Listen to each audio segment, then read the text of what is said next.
Sejak pekan keempat Februari, harga karet Sumsel tembus di angka Rp25.515 per kilogramnya atau alami kenaikan yang cukup drastis. Penyebab dari naiknya harga tersebut karena saat ini harga minyak dunia yang alami kenaikan.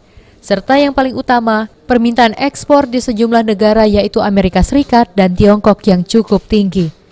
Dikarenakan negara tetangga Thailand saat ini menghentikan sementara produksi karet mereka.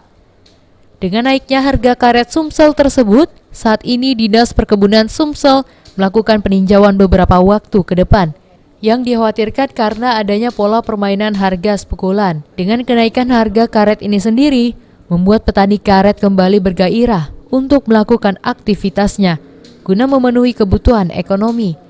Ya, yang jelas dengan kenaikan ini menambah gairah petani karet karena mereka yang tadinya sudah malas-malasan nyadap, sekarang mereka muncul lagi kegairahan itu.